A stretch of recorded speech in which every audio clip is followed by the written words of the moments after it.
Bueno, ya tenemos las 10 de la mañana, 35 minutos. A ustedes muchas gracias por continuar en esta transmisión especial de la 13ª Conferencia Iberoamericana de Justicia Constitucional. Estamos llegando así a la recta final de este evento histórico que se realiza por primera vez de manera virtual. Así que reiteramos nuestro mensaje a seguir conectados, a ingresar a la página www.corteconstitucional.gov.co y usted ahí escoge la mesa temática a la cual desea conectarse. Asimismo, les recordamos nuestros canales virtuales a través de Facebook Live, YouTube Live y también participar a través del numeral Corte Constitucional Habla con Iberoamérica. Nuestro último eje temático buscará analizar, buscará reflexionar sobre ese futuro cercano que nos espera a los ciudadanos después de las consecuencias vividas por la pandemia. ¿Qué nos depara el futuro? ¿Qué va a pasar con esos derechos que son necesarios para el impulso de la economía, el derecho de la conectividad, como hablábamos ahora? Pues precisamente ese será uno de los temas principales. ¿Qué viene después de la pandemia? El análisis en las mesas temáticas que vamos a saludar en contados minutos, porque antes quiero enviarles un mensaje solidario desde Colombia, porque en estas mesas que llegan a continuación están integradas por las magistradas María Cristina Fernández García, también la magistrada Gloria Patricia Porras de la Corte de Constitucionalidad de Guatemala, a quienes reiteramos ese sentido mensaje de condolencia, de pésame por el fallecimiento de su colega, el magistrado Bonerge Amílcar Mejía Orellana, quien falleció hace ya 2 semanas, víctima del COVID-19. Para ellas, un abrazo desde Colombia. Saludamos en este momento a la mesa número 8, cuya transmisión usted la podrá seguir a través de la auditorio virtual de este evento. Vamos a conocer quiénes integran esta mesa número 8.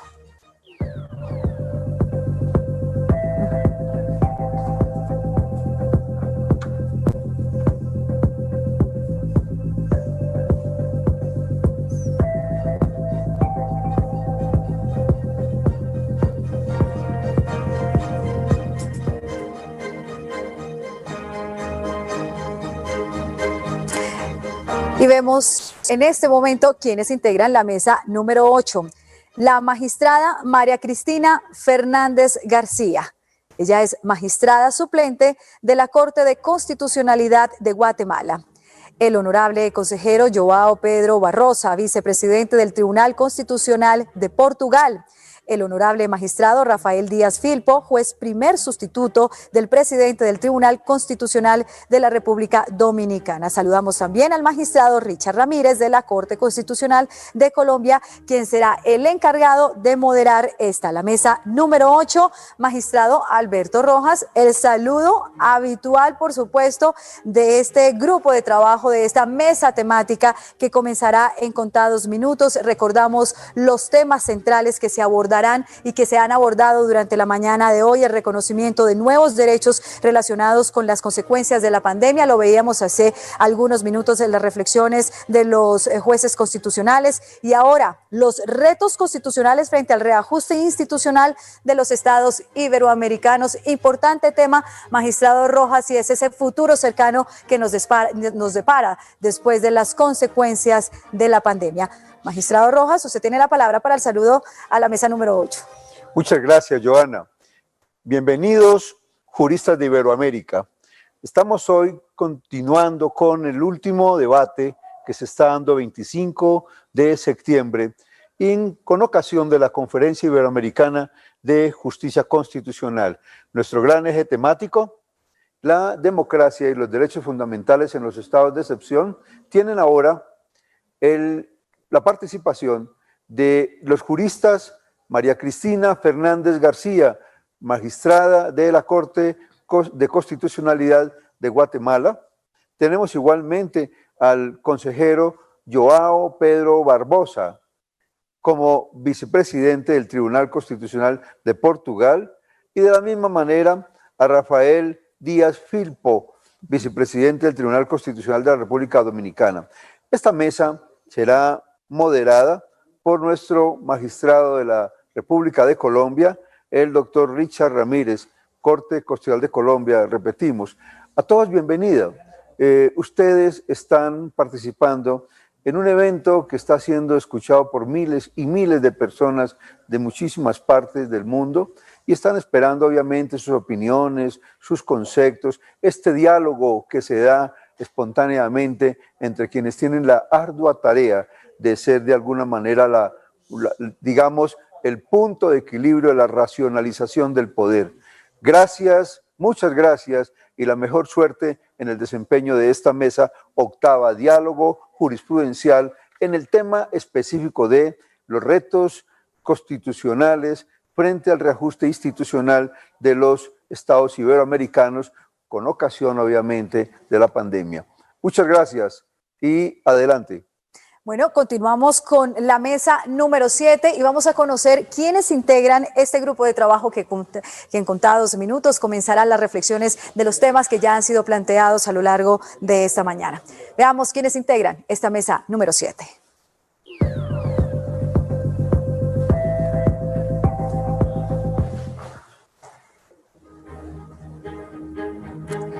La honorable magistrada Gloria Patricia Porras Escobar, presidente de la Corte de Constitucionalidad de Guatemala. El honorable magistrado Milton Ray Guevara, presidente del Tribunal Constitucional de la República Dominicana.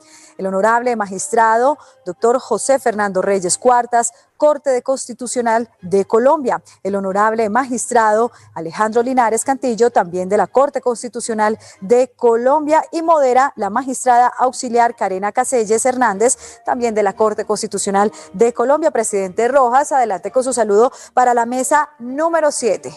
Muchas gracias.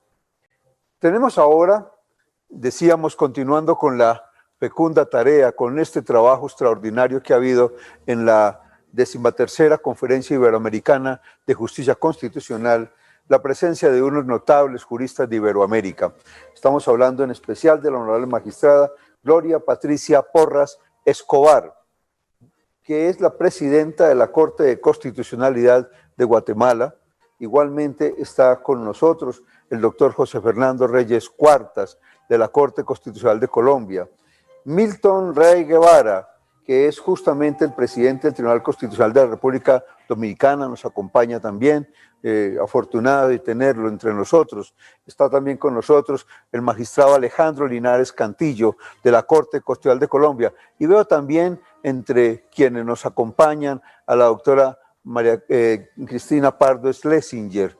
Está con nosotros igualmente la doctora Karena Caselles, magistrado auxiliar de la Corte Constitucional de Colombia, y la verdad es que este es un extraordinario grupo, un extraordinario equipo de juristas para un tema tan sumamente interesante como es el de analizar los retos que vienen en temas de lo que significa el control constitucional frente al reajuste institucional de los estados de Iberoamérica, que es de verdad un desafío, un tema como este, que viene con ocasión de las vicisitudes que hemos vivido en torno de la pandemia.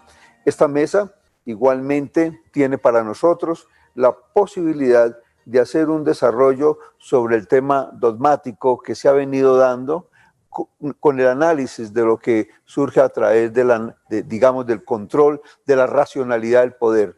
Bienvenidos y esperamos de ustedes las luces para efectos de entregar un magnífico resultado de esta conferencia que nos ha reunido con afecto y gran responsabilidad. A todos, mil gracias. De inmediato le cedemos la palabra a la magistrada Karena Caselles, quien moderará esta mesa número 7. Magistrada, adelante. Hola, buenos días a todos y a todas quienes nos siguen en esta transmisión de la 13ª Conferencia Iberoamericana de Justicia Constitucional, que en esta oportunidad discute temas muy importantes para la sociedad. Discute sobre la democracia y los derechos fundamentales en los estados de excepción, como lo acabó de indicar el presidente de la Corte Constitucional, Alberto Rojas Ríos. A lo largo de estas 2 jornadas que han transcurrido ayer y hoy, las y los más altos dignatarios de la justicia constitucional de Iberoamérica han discutido sobre la restricción del componente democrático del Estado constitucional tras la declaratoria de los estados de excepción, así como el impacto que la pandemia ha generado en los derechos fundamentales y cómo esto ha afectado de forma diferenciada a poblaciones vulnerables, históricamente marginadas, a las mujeres, a las personas de la tercera edad, a los niños y a las niñas. Acabamos de escuchar las exposiciones sobre el reconocimiento de los derechos que se han deliberado a raíz de la pandemia, como la renta básica universal, el acceso a los servicios informáticos, la soberanía alimentaria y, como lo concluiría el moderador de la mesa anterior que me precedió, Andrés Ospina, el derecho a la buena administración. En esta mesa, la idea es continuar con las deliberaciones desde distintos puntos de vista en relación con los retos que tiene el constitucionalismo frente al evidente reajuste institucional que se ha generado a raíz de la pandemia y la forma en la que debemos analizarlo. Después de periodos de crisis institucional, el constitucionalismo busca evitar que se repitan los mismos eventos de quiebre de la normalidad y por ello analiza el papel de las instituciones y la forma como deben corregirse eventuales afectaciones. Por eso estamos aquí. Son célebres los textos de constitucionalistas latinoamericanos como Jorge Carpizo, Santiago Nino, Giovanni Sartori, quienes se interrogaron sobre qué deben contener las constituciones del neoconstitucionalismo latinoamericano para que las crisis políticas, habituales en todos los sistemas políticos, no se conviertan en crisis de Estado que impliquen la ruptura constitucional a través de leyes marciales, los propios estados de excepción o los eventuales y funestos golpes de Estado. Sin duda, la pandemia por el COVID-19 ha provocado una fractura en la normalidad, pues como consecuencia de las medidas gubernamentales se han restringido derechos civiles y políticos, derechos sociales, económicos y culturales. Se han suspendido incluso medios de participación y de veeduría ciudadana y se ha puesto en riesgo en algunos casos el principio del control al poder. Debido a que el riesgo del contagio por la pandemia, como todos lo sabemos, nos acompañará durante varios meses e incluso años, es necesario que el constitucionalismo se pregunte por los ajustes que debe implementarse con el fin de evitar restricciones de derechos y principios constitucionales equivalentes a las que se vivieron durante los estados de excepción en Latinoamérica durante los años 60 y 70. La pandemia y sus efectos sobre los derechos de la ciudadanía renuevan las preguntas clásicas y definitorias del constitucionalismo. Por ello, con el objetivo de conseguir la plena vigencia del régimen constitucional, debemos cuestionarnos sobre cómo lograr la garantía de los derechos fundamentales y cómo conseguir una adecuada separación y control entre los poderes públicos. Estas dos preguntas y sus respectivas respuestas son condición para la vigencia de nuestros regímenes constitucionales, de la salud de nuestra democracia. En esta ocasión, la pandemia y sus consecuencias en el constitucionalismo imponen nuevos retos para compatibilizar la separación de los poderes, el control a la rama ejecutiva, el ejercicio pleno de los derechos civiles y políticos y de los derechos económicos, sociales y culturales que se han visto duramente golpeados tras la irrupción de la pandemia en nuestra vida. El objetivo de esta mesa es ese, indagar y discutir sobre los efectos de los estados de excepción en los derechos de las personas y en el sistema de pesos y contrapesos. Para ello les propongo, en orden de las intervenciones, que empiece la ponencia de la honorable magistrada Gloria Patricia Escobar, Porras Escobar, presidenta de la Corte de Constitucionalidad de Guatemala, quien expondrá sobre el caso particular de Guatemala en relación con el acceso a la justicia constitucional y la garantía de los jueces constitucionales independientes. Luego, escucharemos la exposición del honorable magistrado Milton Ray Guevara, presidente del Tribunal Constitucional de la República Dominicana, quien hablará sobre los desafíos del control jurisdiccional de constitucionalidad a propósito de la declaratoria del estado de excepción en el caso dominicano. Las dos últimas intervenciones provienen de dos notables magistrados de la Corte Constitucional de Colombia, el honorable magistrado José Fernando Reyes Cuartas, quien se ocupará de explicar los retos o transformaciones que han surgido con la pandemia y las posibilidades de los tribunales constitucionales para resolverlos. Finalmente, el expresidente de la Corte Constitucional, magistrado Alejandro Linares Cantillo, quien hablará sobre la adaptación del Poder Judicial ante la pandemia. Cada uno de ustedes tiene 10 minutos. El cumplimiento de ese tiempo dependerá que podamos hacer una ronda de preguntas para finalizar la jornada del día de hoy. Tiene entonces la palabra la honorable magistrada Gloria Patricia Porras Escobar, presidenta de la Corte de Constitucionalidad de Guatemala, y es un honor para mí abrir esta mesa a su diálogo. Muy buenos días. Quisiera iniciar con un saludo para el señor presidente de la Corte de Constitucionalidad de Colombia y a todo su equipo por este enorme esfuerzo para realizar este encuentro. A los integrantes de la mesa y a todas las personas que nos hacen favor de seguirnos en estas reflexiones. Inicialmente quisiera decir que estamos hablando de los retos y hemos utilizado un vocabulario que creo yo que sería oportuno reflexionar sobre esto. Estamos hablando sobre una nueva normalidad frente al tema de pandemia. Y la primera pregunta o el primer cuestionamiento que yo me hago es si realmente estábamos viviendo en un estado de normalidad antes de la pandemia. Si por lo menos para el caso de Guatemala, en el que teníamos sendos amparos en contra de los 3 poderes de Estado, uno de ellos presentado por la señora Fiscal General de la República para proteger el proceso de elección de magistrados de la Corte Suprema de Justicia, una sentencia que fue dictada por la Corte de Constitucionalidad desde hace varios meses y que al día de hoy no ha sido cumplida. Este proceso de elección de magistrados de uno de los poderes de Estado, este 13 de octubre tendría un año de retraso en su elección.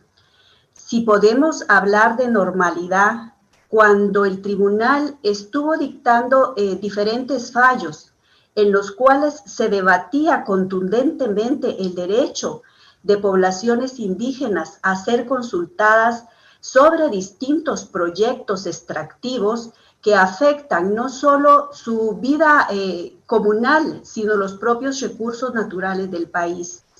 Si podemos llamar normalidad a un estado en donde la desnutrición, la educación y la salud antes de la pandemia estaban afrontando retos verdaderamente importantes. Entonces, quisiera iniciar con un caso, haciendo algunas reflexiones sobre un caso que no es propiamente de Guatemala y cualquier parecido con la realidad me atrevería a decir que no es mera coincidencia, pero que ilustra con mucha claridad lo que está aconteciendo en mi país. En primer lugar, pues tuve a la vista una sentencia dictada por la Corte Interamericana de Derechos Humanos en la cual Miguel Camba Campos y otros vocales del Tribunal Constitucional de la República del Ecuador cesaron en forma arbitraria de sus cargos. Fueron sometidos a juicios políticos algunos de ellos, durante los cuales no contaron con garantías procesales y no tuvieron la posibilidad de defenderse frente a ese cese arbitrario y además no contaron con un recurso efectivo que los amparara frente al actuar arbitrario de las distintas autoridades y del Congreso Nacional de Ecuador. Ellos tuvieron la necesidad de presentar una petición a la Comisión Interamericana de Derechos Humanos, la cual fue admitida y que concluyó remitiendo el expediente a la Corte Interamericana, indicando que existía la posibilidad de una responsabilidad por violación de garantías judiciales a los magistrados, al principio de legalidad y a la protección jurisdiccional judicial consagrada en los artículos 8, 9 y 25 de la Convención. La Comisión recomendó que fueran reincorporados a sus cargos que desempeñaban en ese momento y otros beneficios que en este momento no voy a señalar. El proceso se desarrolló como corresponde ante la Corte Interamericana con un proceso probatorio amplio en el que se escucharon testigos, se escucharon peritos, se escuchó a las víctimas y finalmente se concluyó que era el Estado responsable de las violaciones que se habían realizado en contra de aquellos magistrados, puesto que el Congreso de la República, en un día en el que existía una agenda previamente aprobada, de manera abrupta presenta un punto resolutivo para la cesación de los magistrados de su cargo. Los jueces, obviamente, gozaban del derecho de inamovilidad, tal y cual acontece en Guatemala, y finalmente, pues tenemos ahí la sentencia. Los jueces de Guatemala, los jueces constitucionales, tenemos claro que nuestra obligación es la defensa del orden constitucional, que la separación de poderes es la base sobre la cual se construye la auténtica democracia, que la base para la consolidación del Estado de Derecho es precisamente la independencia judicial con la cual nosotros podemos desarrollar nuestros cargos. Si bien es cierto, no podemos dejar de advertir la situación o el contexto político en el que dictamos nosotros nuestros fallos, nuestras decisiones tienen que estar basadas estrictamente en lo que establece la Constitución Política de la República y los tratados y convenios internacionales. Entonces, hago aquí la pregunta. ¿Cómo el Tribunal Constitucional puede estar en condiciones óptimas de velar por los derechos constitucionales, no solo antes de la pandemia, sino durante y después de la pandemia, cuando sus magistrados son sujetos, por lo menos en el caso personal, a más de 50 antejuicios? Cada vez que se resuelve un asunto que tiene que ver con derechos de grupos vulnerables, automáticamente se desencadena la presentación de antejuicios. Pero en estos últimos tiempos, y precisamente al magistrado al que ustedes me hicieron el favor de referirse al inicio de esta mesa, que fallece el 5 de septiembre por COVID, un día antes fue practicada una exhibición personal. A pesar de que el tribunal hizo un comunicado oficial que el magistrado había adquirido la enfermedad y que se encontraba en un estado de salud delicado, se ordena por parte de una juez y hace presencia en la Corte de Constitucionalidad. Pero vean ustedes lo complicado y lo difícil que es en este momento, porque le atribuyen a la presidenta de la Corte la vejación de los daños que está sufriendo el magistrado.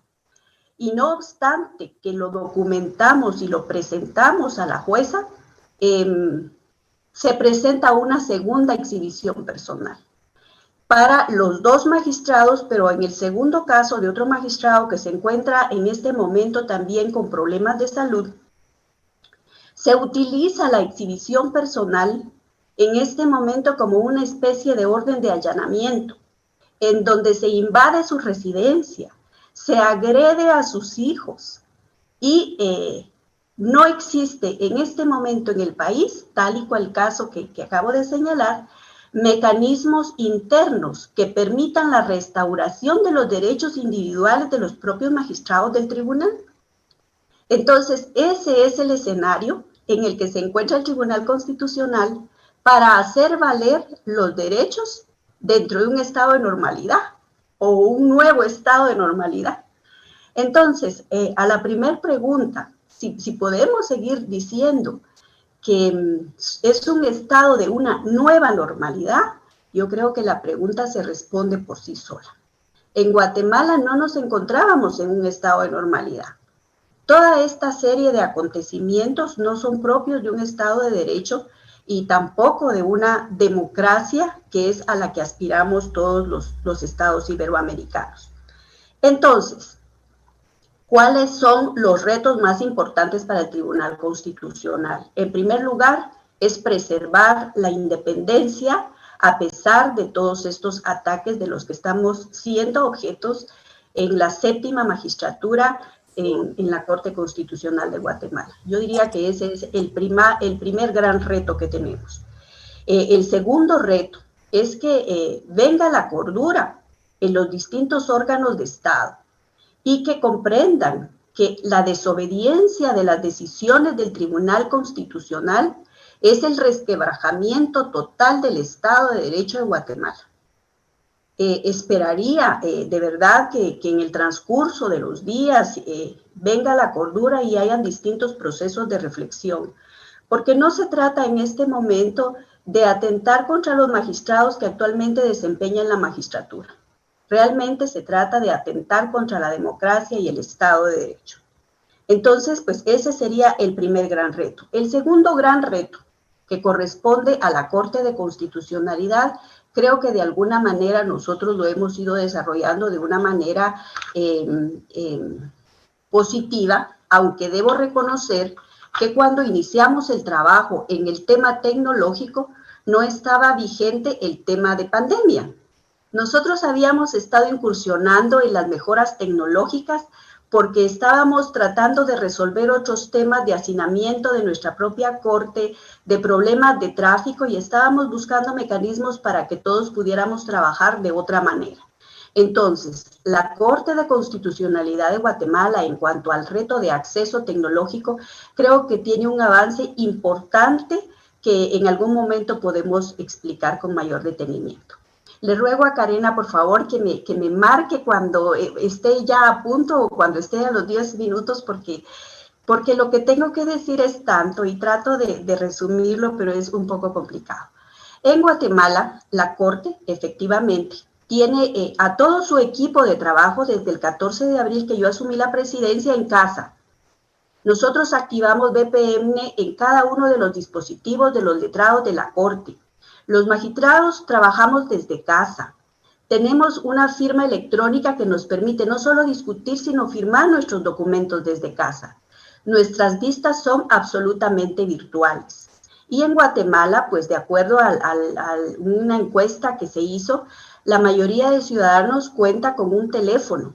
Y desde el teléfono ellos pueden acudir a sus vistas públicas y a través de un casillero electrónico ellos pueden evacuar sus audiencias. O sea que en esa parte tecnológica yo creo que el Tribunal Constitucional sí ha hecho un enorme esfuerzo por garantizar el acceso a la justicia constitucional. Ahora bien, tal como dice Andrés Sow, lo más importante en este momento es que el Tribunal Constitucional trate de garantizar que las medidas de restricción a través de los estados de excepción no se conviertan en represión de voces opositoras y debilitamiento de instituciones democráticas. Que todos los derechos humanos en este momento, entre los cuales cobra especial connotación la salud, pues debemos garantizar el suministro de medicamentos, la distribución de ayudas humanitarias y la creación de programas que permitan el acceso a la clase más pobre de nuestro país. En fin, estamos obligados a tratar de mantener la estabilidad social y la paz. Y lo estamos haciendo a partir de la propia defensa de los miembros del Tribunal Constitucional. Entonces yo sinceramente no me puedo referir a una nueva normalidad, porque considero que el estado de cosas en mi país no se encontraba en un estado de normalidad y que debemos tratar de alcanzar juntos, de verdad, poner en primer lugar los principios y valores democráticos por encima de intenciones o aspiraciones políticas que tengan diferentes personas en el país. Así es de que, Karena, me dices si estoy o puedo agregar o lo dejamos para el momento de las preguntas. Si quiere, magistrada, para el momento de las preguntas podemos continuar con su intervención. Sé que es, digamos, muy enriquecedora y sobre todo muy preocupante en este momento. Muchísimas gracias. Bueno, pues después de la intervención de la magistrada, en la cual nos plantea las dificultades de construir una democracia y una democracia completa en la que los tribunales constitucionales tengan un verdadero rol de control en el sistema de pesos y contrapesos y la forma en la que el Poder Judicial se ha venido adaptando ante la pandemia, le damos paso a la intervención del magistrado Milton Ray Guevara. Magistrado, tiene usted la palabra. Gracias, magistrada Casel Hernández. En virtud del principio de igualdad de que a los otros ponentes le han dado 12 minutos, yo voy a utilizar 2 minutos para una salutación al querido magistrado presidente de la Corte Constitucional de Colombia, quien es secretario pro tempore de esta 13ª conferencia, y a todos los magistrados y magistradas de la Corte Constitucional de Colombia. Al magistrado Juan José González Rivas, presidente del Tribunal Constitucional de España, votos por la salud del magistrado don Pedro González Trevijano, secretario permanente de la Conferencia Iberoamericana de Justicia Constitucional, y al presidente Gianni Buchisio, presidente de la Comisión de Venecia. Un saludo y expresar mi solidaridad como representante del Buró de la Conferencia Mundial de Tribunales Constitucionales para América. El Tribunal de la República Dominicana, por mi mediación, expresa su solidaridad con la Corte de Constitucionalidad de Guatemala y su presidenta, la querida amiga Gloria Patricia Porras Escobar. Un saludo al magistrado José Fernando Reyes, de la Corte Constitucional de Colombia, y a mi querido amigo, el doctor Alejandro Linares, miembro de la Corte. Un saludo a todos los magistrados hermanos y a los miles de ciudadanos que nos siguen. Desafíos del control jurisdiccional de la constitucionalidad a propósito de la declaratoria de estado de emergencia, aproximaciones al caso dominicano. El Tribunal Constitucional es concebido como la más genuina garantía jurisdiccional de la Constitución, entendiendo esta como el fundamento del Estado, fuente legítima de los derechos fundamentales y de los principios supremos que sustentan el Estado social y democrático de derecho. Este órgano, desde su concepción inicial por Kelsen, se ha constituido celoso gendarme de la Constitución frente a los excesos y arbitrariedades del poder político. Paradójicamente, en el centenario de la más relevante de sus creaciones, la Corte Constitucional de Austria, la justicia constitucional se enfrenta hoy con inescrutables retos ante los embates de un enemigo invisible y diminuto, pero poderoso, la pandemia del COVID-19. Esta pandemia mundial no solo impacta la salud colectiva de las personas, sino que además sus efectos colaterales implican una afectación al sistema económico y al funcionamiento de instituciones claves para el eficiente desenvolvimiento del Estado, por lo que indirectamente atenta contra la Constitución al constituirse en un obstáculo que dificulta al Estado alcanzar sus fines esenciales. La pandemia del COVID ha sido enfrentada por casi la totalidad de los países del hemisferio, activando sus procesos constitucionales de estado de excepción, de los que nos habla Héctor Fig Zamudio, ya en su obra de 2004, como mecanismos extraordinarios que se han concebido desde los tiempos de la antigua República Romana.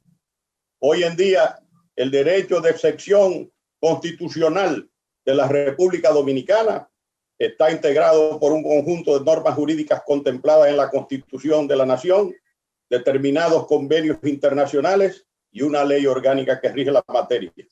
En efecto, nuestra Constitución contempla el régimen de los estados de excepción en sus artículos 262 hasta el 266. Y existen 3 estados de excepción: el estado de defensa, el estado de conmoción interior y el estado de emergencia. El régimen de los estados de excepción dominicano contempla diversas garantías que procuran asegurar el control frente a cualquier desviación o abuso de poder. Una de estas es la garantía de doble control político y jurisdiccional, al cual están sometidos los actos y actuaciones del presidente de la República. El Congreso Nacional ejerce sobre el Ejecutivo un control de tipo político, mientras que la justicia constitucional controla la constitucionalidad de la declaratoria del estado de emergencia y de todos sus actos de ejecución, conforme establecen los artículos 266.5 de la Constitución y 14 de la ley número 2118 sobre regulación de los estados de excepción. Entre nosotros existe una especie de cláusula de salvaguarda democrática que asegura la permanencia en el cargo con plenitud de atribuciones de todas las autoridades electivas mientras dure el estado de emergencia. Además, están prohibidas las reformas constitucionales durante la vigencia de cualquiera de los estados de excepción para evitar la deriva autoritaria y las tentativas de continuismo populista u oportunista. El régimen de la excepcionalidad constitucional dominicano establece principios esenciales como la publicidad, notificación, temporalidad, amenaza excepcional, proporcionalidad, no discriminación, compatibilidad, concordancia y complementariedad con las normas de derecho internacional, finalidad, necesidad y transparencia como consustanciales al estado de excepción. Y el artículo 11 de la ley señala los derechos que pueden ser suspendidos en los estados de conmoción interior y de emergencia. ¿Cuáles son los desafíos del COVID al control jurisdiccional de constitucionalidad? A nuestro humilde entender, primero, desafíos al sistema de justicia. El modelo de estado de excepción contempla la suspensión de derechos fundamentales ante eventos de magnitud tal que alteran la vida cotidiana de las personas. Las medidas de protección ante el COVID-19 implicaron la suspensión del modelo de justicia presencial y resultó un desafío no solo a la salud pública o la economía, sino también a la propia garantía de la justicia constitucional o lo riesgoso de concurrir a un tribunal a presentar una demanda o presentarse a una audiencia pública ante un juez. Entre los grandes desafíos al sistema de justicia constitucional que nos plantea esta pandemia, podemos señalar el cómputo de los plazos para acudir a los tribunales ante la imposibilidad de salir de los hogares por la cuarentena obligatoria que imponían las circunstancias. En este caso, nuestro tribunal, mediante resolución TC 00220, suspendió el cómputo de los plazos para la realización de las actuaciones procesales de personas, partes en proceso o vocación de serlo ante el Tribunal Constitucional. Sin embargo, los procesos de apoderamiento directo al TC en materia de acciones directas de inconstitucionalidad, control preventivo de tratados internacionales y conflicto de competencia no fueron suspendidos en razón de que este tribunal se mantuvo operando aún con servicio mínimo. Otro reto, el cierre de los tribunales producto de un modelo de justicia presencial en la cual existían pocos mecanismos de acceso virtuales. En el caso del Tribunal Constitucional Dominicano, continuó con las labores administrativas y jurisdiccionales con un personal mínimo, tomando todas las medidas protocolares sanitarias, ante todo para preservar la salud de los servidores constitucionales, sus familiares y nuestros usuarios. Pero un reto mucho mayor es sin duda el hecho de que el modelo de justicia presencial está señalado constitucional o legalmente en muchos países latinoamericanos, por lo que el paso al modelo de una justicia virtual requiere o puede requerir reformas de esa naturaleza. Los invito a que consulten el estudio publicado por el Centro de Estudio de la Justicia de las Américas, el CEJA, creado por la Organización de Estados Americanos en 1999 y que realizó en el mes de abril del presente año. Ahí hay cosas muy interesantes. Por ejemplo, el hecho de que se suspendieron el 62.5% de las audiencias que estaban fijadas para los meses de suspensión por la pandemia y apenas se pudieron celebrar mediante la modalidad virtual el 12.5% de ellas. Estamos hablando de las Américas. No hay dudas de que otro de los desafíos que presenta la actual situación se refiere al principio de separación de poderes. Otro reto relevante que ha planteado es que los poderes extraordinarios para tomar medidas de emergencia recaen en el Poder Ejecutivo, pero este poder no puede extralimitarse, no puede imponer un modelo de justicia virtual, ya que supondría invadir las atribuciones del Poder Legislativo o bien las del Poder Judicial en otros casos, y esto conllevaría una violación al principio de la separación de los poderes.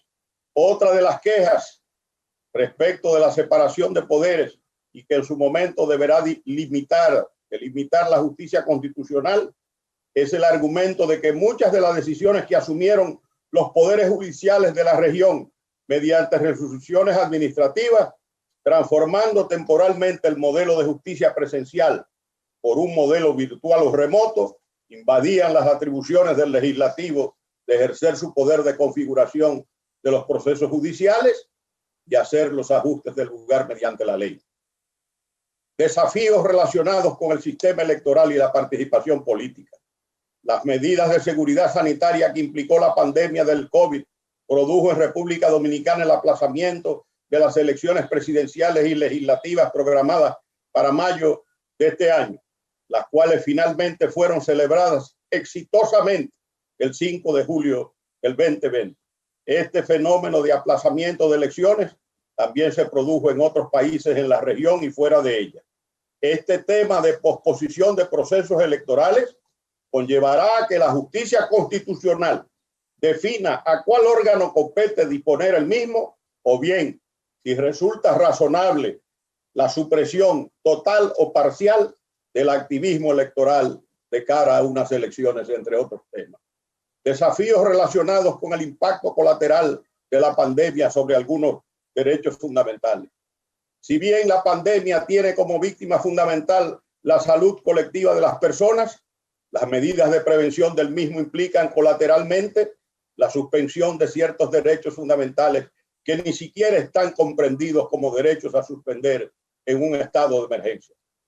A manera de ejemplo, tal es el caso del derecho a la educación, al trabajo o a la libertad de empresa. Si observamos el artículo 266.6 de la Constitución Dominicana, estos derechos no están señalados entre los derechos que pueden ser suspendidos durante un estado de emergencia, pero la implementación de las medidas preventivas conllevó a una afectación de los mismos. La educación escolar plantea interrogantes por el riesgo de aglomerar a los escolares en aulas, lo que potencialmente podría degenerar en focos de contagio, como en Israel o en los Estados Unidos. El teletrabajo es una opción favorable para evitar la suspensión masiva de trabajadores que atentan contra el derecho fundamental al trabajo. El mismo que debe ser regido legislativamente o por la negociación colectiva, no deja de tener sus inconvenientes o la impericia de muchos trabajadores en el manejo de los aparatos tecnológicos, la carencia de la empresa de una plataforma digital que asegure la realización ininterrumpida del trabajo, la naturaleza del trabajo a realizar, que en muchos casos es presencial, como en el sector de la construcción, o servicios comerciales como peluquerías, que requieran de una presencialidad para su realización efectiva. Es preciso destacar también el cierre de empresas como una medida que afecta a la libertad de empresa, compromete su rentabilidad o existencia e incluso las lleva a la quiebra. Piénsese en las empresas dedicadas a los espectáculos culturales, artísticos o deportivos, así como a los centros de esparcimiento nocturno. Las medidas preventivas del COVID han implicado el cierre total, no solo de las empresas, sino de ramas de actividad comercial en su totalidad. Si bien estos desafíos ponen en una prueba de fuego a la justicia constitucional, resultan a su vez grandes retos que le colocan en el centro de la problemática y con la gran oportunidad de encontrar soluciones jurídicas que al amparo de las constituciones de nuestros países garanticen la salud colectiva, el desarrollo económico, la gobernabilidad política y el clima democrático que debe caracterizar a la sociedad moderna. Esta vez, la sorpresa mitiga la responsabilidad de los poderes públicos en el manejo de la crisis. Solo morigera, porque la aplicación y eficacia de la política sanitaria es responsabilidad fundamental de los administradores del Estado y de los poderes públicos, no de los ciudadanos, no de los trabajadores, no de los empleadores, sino del Estado. Si bien todos debemos coadyuvar a enfrentar los males de la pandemia, respetando el distanciamiento social, reforzando la higiene personal y usando la mascarilla, es decir, las 3 vacunas existentes en la actualidad. La nueva normalidad que se construirá en el futuro debe tener en cuenta además el impacto que sobre la niñez, la vejez, la mujer y la familia ha tenido la pandemia. Las constituciones deberán contemplar normas orientadoras para las políticas públicas en provecho de todos los sectores vulnerables, particularmente relacionados con metas, prioridades y asignaciones presupuestarias en el sector salud.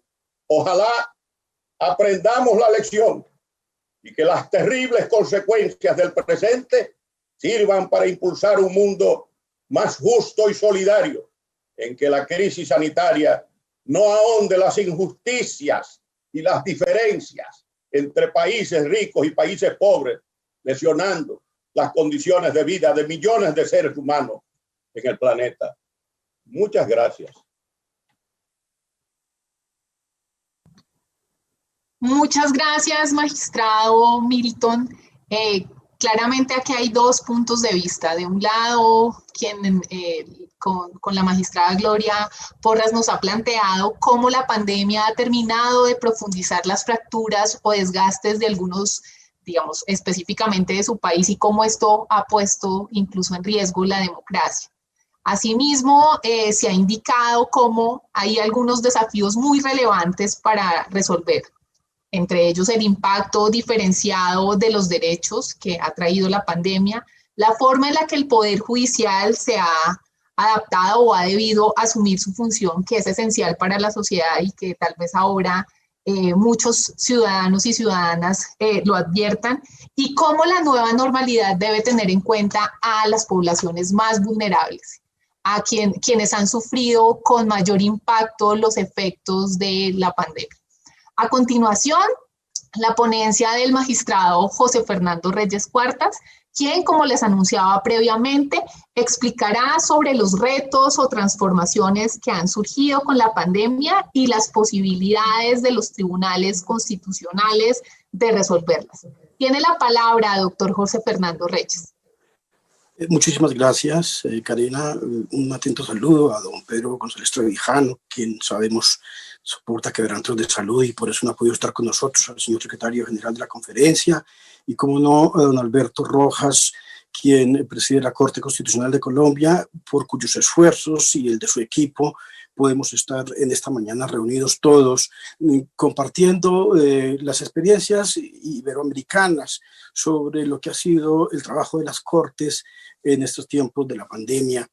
Quiero también solidarizarme con la Corte de Constitucionalidad de Guatemala, no apenas, bueno, primero que todo por la muerte de uno de sus integrantes, pero también por las terribles circunstancias por las que hoy recorre. Creo que estos diálogos son importantes, lo son para discutir sobre la dogmática constitucional y, digamos, las vicisitudes que plantean estas discusiones, que siempre, digamos, son permanentes y siempre actuales, es decir, son como un eterno retorno. Quizás esas discusiones sean hoy menos importantes si observamos males como los que está denunciando la magistrada Porras y que en tiempo reciente también soportó el Ecuador. Así que mi saludo y fraterno, mi abrazo fraterno de solidaridad. Quizá más tarde podamos hablar un poco con más detalle de eso, porque quiero utilizar bien estos 12 minutos que me han concedido. Vamos a hablar de los desafíos, de los retos constitucionales que hay frente al reajuste constitucional que impone estos tiempos de la pandemia, y eso, como decía hace un minuto, nos obliga a recordar cuáles son los viejos y los nuevos problemas del constitucionalismo. En estos cortos minutos quiero hacer referencia a 5 cambios que pueden a su vez ser vistos como retos, también como transformaciones del constitucionalismo y que, como decía la magistrada Porras, existían antes de la pandemia, pero que ahora se han acentuado. Y voy a referirme a ellos. De manera que se trata de problemas viejos que se han exacerbado y de problemas nuevos. Desde luego que también hay que indicar lo que pueden hacer nuestros tribunales, es decir, la justicia constitucional, para enfrentarlos, cuál es su rol, cuál es su potencialidad, cuáles son los límites que también se tienen que imponer. Viejos retos. Esos viejos retos nos ofrecen la ventaja de que son conocidos y quizá ya podamos saber cómo es que debemos enfrentarnos. Lo que ocurre ahora es que se nos presentan en un grado o en una magnitud que exigen de nuestra función judicial un poco más de creatividad, de proactividad y, por qué no decirlo de la mano de lo que ha dicho la doctora Porras, de firmeza para afrontarlos. Piénsense en el problema de las cárceles, el acceso a la salud. Todos estos casos que en Colombia han justificado declaraciones de estado de cosas inconstitucionales, sin dejar de pensar también, por supuesto, en las altas cotas de pobreza, en el empleo informal, en la violencia y en la profunda corrupción También la pandemia en Colombia ha servido para que la corrupción se acentúe y esta es una endemia. Quizá el COVID pase con una vacuna en poco tiempo. Esta de la corrupción no hemos encontrado cómo siquiera acercarnos a soluciones que pudieran ofrecer una mejor expectativa. Los retos nuevos, por el contrario, implican que debemos analizarlos, comprenderlos, estudiarlos y pensar en maneras de reaccionar estratégicamente para superarlos. El rol, pues, de los tribunales constitucionales en ambos casos es fundamental. Los retos viejos y los retos nuevos son importantes enfrentarlos porque amenazan algo que es muy importante. Amenazan la democracia, la vigencia de los derechos humanos, la igualdad social, la supervivencia de la especie. Sobre todo eso que decía la doctora Porras, la erosión profunda de la democracia que se puede estar observando de nuevo a este lado del mundo. Por razones de tiempo, solo he dicho que hablaré de 3 temas. El primero es ese, el de la erosión democrática. El segundo, el de la concentración del poder en esquemas hiperpresidencialistas. Y el tercero, la garantía de las promesas sociales insertas en la Constitución. Ninguno de esos es desconocido y lo que ha ocurrido es que la pandemia los ha hecho visibles, los ha acentuado. El primero, la erosión democrática. Era casi lógico que una pandemia de orden global iba a generar una crisis sanitaria, humanitaria y económica. Sin embargo, hemos comprobado también que ha causado una profunda crisis que impactó las débiles estructuras democráticas latinoamericanas. Los efectos concretos de esa erosión democrática son sutiles y quizá por ello son más peligrosos. Eso significa que no nos enfrentamos ahora a golpes de Estado o a interrupciones abruptas y perceptibles de la democracia, sino a procesos lentos, constantes y casi imperceptibles de reducción del principio democrático. Es importante destacar que las tendencias autoritarias de estos tiempos no vienen de la mano de las armas, sino que se ejerce de maneras diversas con formales apegos a la Constitución. O sea, todos respetan en este lado del mundo la Constitución, son estados de derecho en ese sentido débil de Ferrajoli, pero materialmente le desconocen. El desmantelamiento de los órganos de deliberación o su cooptación, que al final es como lo mismo, la amenaza a la autonomía judicial por la vía del irrespeto de sus competencias o de las propuestas de su reforma para hacerles más dependientes del poder público, cuando no es que es del desprecio absoluto y craso por sus decisiones. Doctora Porras, son claros indicios de lamentada erosión democrática. El problema es que este proceso lento puede alcanzar niveles irreversibles, de manera que las restricciones a las libertades ciudadanas pueden parecer tolerables y justificadas, pero vistas en su conjunto conforman un escenario claramente antiliberal, o lo que es lo mismo, de negación de la libertad. Lamentablemente la pandemia también ha sido la excusa perfecta para que las viejas pretensiones de reducir el ámbito de autonomía individual se concreten en nombre de la protección del derecho a la salud. Evitar la protesta, aumentar el control de los ciudadanos por medio del derecho penal, implementar mecanismos de monitoreo digital o consolidar la cesión de la privacidad son solo algunas de las amenazas que se están concretando a propósito del coronavirus. Les cuento a quienes no viven en Colombia que aquí, por ejemplo, si una persona que tiene restricción para ir al supermercado en X día, en razón del último número de su cédula, fuere sorprendida en la calle ese día, puede ser culpada por un delito de propagación de epidemia. Y con denuncias pues claras lo hemos visto. Es decir, esas personas están sometidas al rigor penal, inclusive por no portar la mascarilla. Puede decirse que las visiones autoritarias del ejercicio del Poder Judicial engordaron con el COVID-19. La misión en general de la justicia no es quizá lograr que el autoritarismo termine, pero por lo menos advertir de su existencia y procurar de esa forma que no avance. Otro punto es la concentración bajo este tiempo de los esquemas de hiperpresidencialismo. América Latina es una región en la que predomina el hiperpresidencialismo. Entre nosotros es una región en la cual ello puede observarse y se puede observar desde la frontera de México hasta la Patagonia. De manera que no digo nada nuevo si afirmo que el poder se ha concentrado aquí y allá en la figura del presidente. Lo que me causa una preocupación especial es que la pandemia nos ha permitido comprobar que la concentración del poder solo tiende a aumentar en situaciones de emergencia. Además, hemos verificado los límites de todos los poderes, legislativo, judicial y ciudadano, para contener el monopolio del poder cuando está de por medio de la salud. El cierre de facto de los parlamentos, la declaratoria de estados de emergencia o de excepción generalizados y los esfuerzos limitados de nuestros tribunales por realizar un control efectivo son la mayor prueba de que se ha consolidado el hiperpresidencialismo regional. Entre nosotros había, por ejemplo, una disposición que decía que reuniones de más de 50 personas no eran posibles y que como el Congreso tenía más de 50, pues no podía reunirse. Y lo digo probándolo con un oficio que el Ministerio de Interior dirigió al presidente del Senado.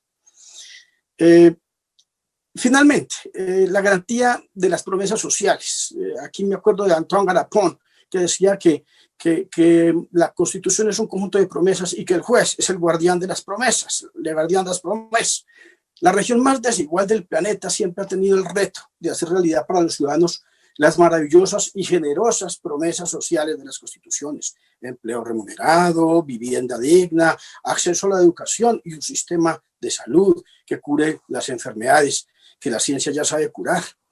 Desde hace varios años, la Corte Constitucional de Colombia ha hecho un esfuerzo reconocido internacionalmente para que esos derechos económicos, sociales y culturales dejen de ser meras aspiraciones y se concreten en mandatos efectivos de protección. Inclusive Colombia ha avanzado bastante en la justiciabilidad de los derechos sociales, a propósito de algunas de las mesas que precedieron esta mañana el encuentro. Sin embargo, la pandemia nos ha permitido comprobar la distancia entre las promesas sociales y la realidad. Resulta imperativo reconocer que el nivel de restricción actual a nuestras libertades fundamentales tiene una relación directa con el grado de insatisfacción y precariedad de nuestros sistemas. Hay unos retos nuevos y que básicamente tendrían que ser pensados. Es decir, es necesario pensar en un derecho a la salud global, y esto va muy de la mano de las inspiraciones hegelianas del constitucionalismo global. Es decir, estamos confinados porque los sistemas no están preparados para la salud, pero además no podemos ir a otros países seguramente porque los sistemas de salud son débiles.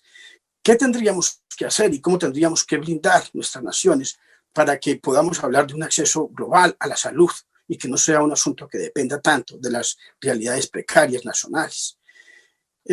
Una segunda tarea, porque ya veo que está agotándose el tiempo, es repensar nuestras formas institucionales para responder a las crisis como una pandemia o el cambio climático. La figura de los estados de emergencia o de excepción es una muy costosa forma de enfrentar el asunto por el costo tan alto que significa para las libertades y para la democracia. Al mismo tiempo es insuficiente para resolver problemas de esa magnitud. ¿Cuáles son entonces los ajustes necesarios a una sala de máquinas decimonónica que debe funcionar correctamente en los tiempos del constitucionalismo de los derechos? La pandemia dejará lecciones y también problemas con vocación de acentuación. ¿Cómo debería una sociedad toda anticipar soluciones para problemas de ese tamaño? ¿Seguirá siendo el derecho de la emergencia la plataforma de las soluciones? Quizás no podría pensarse en una solución no apenas esperanzadora, sino también mediocre. En fin, ¿qué tiene que poner en su jurisprudencia? ¿Qué tienen que poner los tribunales constitucionales como lecciones aprendidas, ante todo para los gobernantes que vendrán? Se trata, pues, de pensar en una visión de largo plazo. Por eso creo que no podemos mirar hacia otro lado frente a la gran crisis latinoamericana de la desigualdad o la catástrofe climática global que ya vivimos. ¿Qué necesitamos para enfrentar todos estos retos desde la perspectiva del Estado constitucional?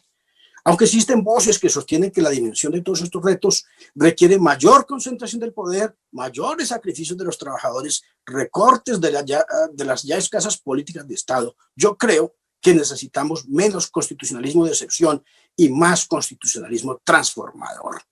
Frente a ese tipo de problemas, nuestra tarea no es pensar en más constitucionalismo de excepción, qué libertad es la que vamos a ceder, sino en un constitucionalismo transformador. ¿Cómo podemos evitar las crisis? Este es, digamos, el rol de los tribunales constitucionales. ¿Cómo debemos pensar estos problemas?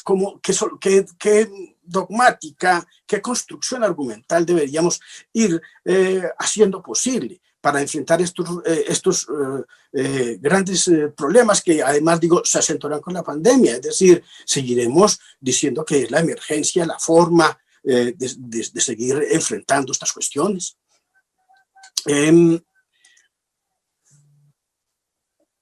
A ver, porque yo creo que ya tengo aquí en mi tiempo. Concluyo diciendo que es imperativo el ejercicio del deber de esperanza que debe guiar la actividad del juez constitucional.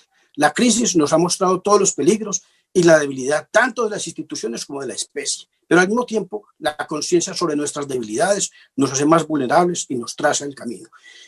En el caso de los tribunales constitucionales, ese camino en plena vigencia de las caras promesas democráticas, civilizatorias e igualitarias que se le han hecho a las mujeres y a los hombres que habitan estos pueblos iberoamericanos. La Constitución es, en teoría, el fundamento normativo más fuerte de un Estado democrático. Ferrajoli duda de ello, pues dada su estructura de principios, es debilísima su capacidad de vinculación con las soluciones particulares. Y de manera parecida, Hugh y Tom Ginsburg entienden que las constituciones son, después de todo, solo pedazos de papel que toman su fuerza de los entendimientos intersubjetivos de élites y ciudadanos. El papel de la Corte es dar una última palabra sobre los desacuerdos con la ilusión de que la sociedad siga unida en la esperanza de una felicidad duradera. Gracias a todos por esta participación y gracias a quienes nos ven a través de estos medios que nos han posibilitado abrazarnos con todo el mundo. Gracias, Karina. Gracias, doctor José Fernando Reyes, y me uno pues al agradecimiento. Desde ayer hemos tenido más de 50.400 vistas en nuestras plataformas. Eso quiere decir que este es un tema que claramente le importa a la ciudadanía y, como usted lo decía, magistrado Reyes, necesitamos menos constitucionalismo de excepción y más constitucionalismo transformador. Y a partir de los retos que usted nos plantea sobre erosión democrática, restricción de libertades ciudadanas, esquemas de hiperpresidencialismo, la garantía de las promesas y la distancia de esas promesas y la realidad, creo que ha sido una ponencia que nos ha permitido advertir, y creo que eso sucede en Latinoamérica en general y en Iberoamérica, por supuesto, unas grandes similitudes en relación con el ejercicio de los estados de excepción y los riesgos que tienen para la democracia. A continuación, le doy la palabra al expresidente de la Corte Constitucional, Alejandro Linares Cantillo, quien, como lo anunciaba al principio, hablará sobre la adaptación del Poder Judicial ante la pandemia. Magistrado Linares, tiene usted la palabra. Bueno, muchas gracias, Karina. Muchas gracias por moderar este panel que inicialmente estaba bajo mi moderación, pero gracias a la especial invitación del doctor Alberto Rojas tengo la oportunidad de ser panelista en este interesante panel. Saludo muy especial a la colega de Guatemala. Nosotros desde Colombia hemos tenido una visión en cierta forma especial de la crisis que atraviesa Guatemala a través de un colombiano que era director de la CICIG, que era el doctor Iván Velázquez, y saludo también muy especial a mi colega Milton Rey Guevara, que me ha invitado varias veces a República Dominicana, y espero que cuando acabe la pandemia vuelvan a revivir esas invitaciones. Obviamente, saludo también a mi colega José Fernando Reyes, quien tiene una capacidad de hablar extraordinaria y acaba de lanzar una tesis o una frase que yo creo que va a ser historia, y es menos constitucionalismo de excepción y más constitucionalismo transformador. Me gusta esa visión que tiene el magistrado Reyes, quien semanalmente me educa en la sala plena de la Corte Constitucional de la República de Colombia. Y obviamente felicito a mi presidente, al doctor Alberto Rojas Ríos, por organizar este seminario virtual que ha hecho posible conectarnos a través de Iberoamérica y tratar de que las Cortes Constitucionales juguemos un rol más transformador, como señalaba José Fernando Reyes. Quiero hablarles de un tema menos judicial y más institucional, pero creo que es importante en el contexto de esta pandemia que ha afectado a todo el mundo y en particular está afectando a nuestra región, esta pandemia lo que hizo fue desnudar una serie de problemas que ya existían, pero los exacerbó hasta el punto de mostrarnos aquellos problemas que existían en el sistema de salud. Se acentuó la brecha entre el campo y la ciudad. De hecho, yo creo que se vive más feliz hoy en día en el campo que en las urbes. Exacerbó el problema que teníamos en muchos de nuestros países, que es la informalidad. Mucha gente que se gana la vida no con contratos de trabajo, sino a través de la informalidad, y también nos exacerbó otro problema, que es el tema de la brecha digital. Y obviamente, como lo señaló el magistrado Reyes, se exacerbaron los riesgos de nuestra democracia, el populismo, la polarización, el uso de las redes sociales para polarizar. Y también no es un fenómeno exclusivo de Colombia, es un fenómeno, digamos, de autoritarismo y de concentración de poderes a lo largo de toda nuestra región. En ese contexto, nosotros como administradores de justicia tenemos unos retos monumentales, unos retos de hacer unas reformas a la justicia derivadas de esta crisis que nos trajo la pandemia. Esas reformas incluyen, obviamente, reformas normativas.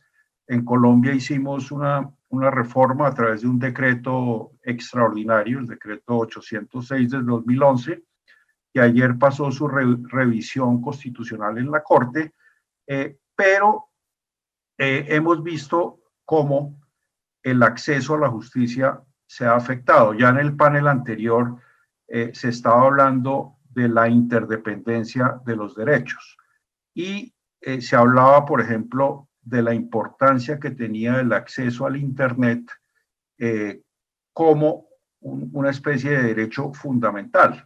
Pero en la interdependencia de derechos, también el derecho a tener energía eléctrica para que funcione el Internet, y un derecho mucho más profundo, que es el derecho a la educación en aquellos sitios donde no hay acceso al Internet. Entonces, el acceso a la administración de justicia, aún a la justicia digital, pasa por otros derechos, como es el derecho a tener Internet, y más básico, el derecho a tener educación, y aún otro derecho muy importante, que es el derecho a tener energía eléctrica, porque sin energía eléctrica pues no nos podemos conectar al Internet ni podemos acceder entonces digitalmente a la justicia. ¿Qué hicimos en nuestra corte?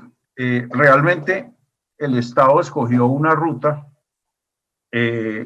declaró el estado de excepción, pero pasó algo muy interesante que lo discutimos en la sala plena, y es que fundamentalmente los derechos, los estados de excepción se utilizan para dos cosas fundamentales. Uno, para restringir derechos fundamentales, y dos, para sacar legislación extraordinaria. ¿Qué hizo la República de Colombia y el Estado colombiano? La mayor parte de las reformas normativas se hicieron por decretos de emergencia, o sea, hubo más de 120 decretos de emergencia, legislación extraordinaria, pero curiosamente las restricciones más serias a los derechos fundamentales ocurrieron a través de decretos ordinarios, cuyo control no tenía la Corte Constitucional.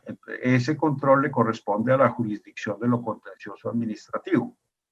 Muy interesante el tema. Nosotros, tratando de ser autorrestrictivos, decidimos no controlar aquellos decretos ordinarios que, a pesar de ser leyes en sentido material, porque limitaban derechos fundamentales, decidimos que eso le correspondía a la jurisdicción de lo contencioso administrativo. Eso hizo, digamos, en todo caso, que revisáramos toda la parte de excepción normativa, pero también tuvimos una gran oportunidad. Digamos, los problemas siempre nos traen oportunidades, y la oportunidad fue digitalizar el trámite de las tutelas en la Corte Constitucional. Las tutelas son como los derechos de amparo por vulneración de derechos fundamentales que es distinto al control abstracto de constitucionalidad. Y en el tema de tutela, hicimos, yo diría que una revolución interna. Estos temas nunca se ven ni nunca salen en las normas, pero creo que son muy importantes en la medida en que logramos tratar de implementar un sistema de justicia digital con inteligencia artificial para mejorar el proceso de selección de tutelas que revisa la Corte Constitucional. Y allí, haciendo uso de la tecnología y bajo el liderazgo de nuestro presidente, el doctor Rojas, logramos mejorar nuestra gestión del conocimiento, nuestra gestión de procesos judiciales y obviamente proveer una información que va a ser muy valiosa para los formuladores de políticas públicas. Logramos implementar poco a poco un sistema que se llama Pretoria con la Universidad de Buenos Aires y la Universidad de Rosario, que nos va a permitir poder seleccionar los casos más emblemáticos para efectos de nuestra revisión de acciones de tutela, que en últimas nos convierte en una Corte de Derechos Fundamentales, como en esencia lo es la Corte Constitucional de la República de Colombia a partir del año 91. Obviamente hay unos temas culturales importantes que tenemos que trabajar, porque los abogados somos muy reactivos, somos resistentes al cambio, no nos gusta el cambio, los abogados somos muy conservadores y además hay unos problemas de recursos, tanto tecnológicos como humanos y como recursos financieros para poder implementar todo lo que se conoce como justicia digital en una alta corte, como lo es la Corte Constitucional.